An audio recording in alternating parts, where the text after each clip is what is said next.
కాపాడండి మహాప్రభో. కూలిపోయే ప్రమాదంలో ఉంది. కూలిపోయే ప్రమాదంలో ఉంది. కాపాడండి మహాప్రభో అంటూ బోయ యాదమ్మ ప్రభుత్వాన్ని కోరుతున్నది. ఈమెకి భర్త లేడు, 11 మంది 40 గజాల ఇంట్లో ఉంటున్నారు. భారీ వర్షాలకు దెబ్బతిన్న ఇల్లు ఎప్పుడు కూలిపోతుందో తెలియని పరిస్థితి నెలకొంది.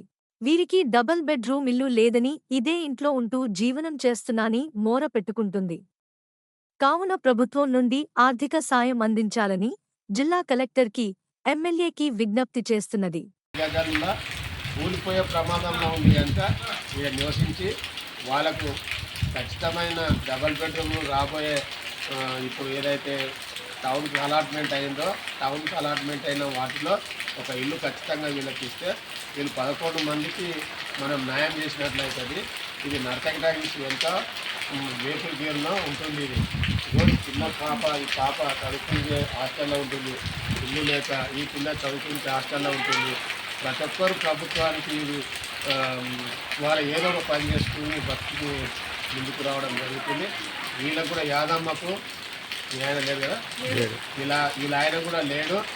దయచేసి ఎమ్మెల్యే గారు కూడా నేను రిక్వెస్ట్ చేస్తున్నా, నేను రిక్వెస్ట్ చేస్తున్నా, ఇళ్ళ పని చేసుకుని నలుగురు పని చేసి 11 మందిని దాక్కుని అంటే వీళ్ళకి తక్షణమే డబల్ బెడ్రూమ్ ఒక రూము అలాట్ చేయాలని విజ్ఞప్తి.